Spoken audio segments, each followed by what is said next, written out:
Audio release అయింది. తన తప్పు తెలుసుకొని అపాలజీ వీడియో కూడా చేసింది. అయినా కూడా అపాలజీ వీడియో నువ్వు అపాలజీ చేసినట్లేదు, సారీ చెప్తున్నట్లేదు, ఏదో డిమాండింగ్‌గా మాట్లాడుతున్నట్టుందని చెప్పి ఎన్ని ట్రోల్స్ అంటే, ఏడుచుతున్న వీడియోకి కూడా మీరు ట్రోల్స్ ఏసి చెప్పారు అలాగా. అపాలజీ చెప్పిన వీడియోకి కూడా మీరు ట్రోల్ ఏసారు. ఇప్పుడు చూడండి తన పరిస్థితి ఎలా ఉందంటే, హాస్పిటలైజ్ అయ్యింది.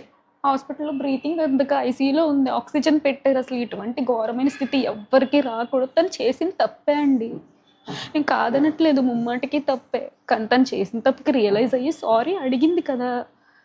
యాక్సెప్ట్ చేయొచ్చు కదా! పెద్ద వీడియో చేసే స్థితిలో లేదు తను ఆ రోజు. అయినా కానీ సారీ అడిగి వీడియో చేసింది. కానీ ఈరోజు ఆ వీడియోకి కూడా ట్రోల్స్ ఏస్తున్నారు. మీమ్స్ పేజెస్ వాళ్ళు, ట్రోల్స్ పేజెస్ వాళ్ళు ఎవరైతే ఇన్‌స్టాగ్రామ్‌లోని, యూట్యూబ్‌లోని థంబ్‌నెయిల్స్ పెట్టి మరి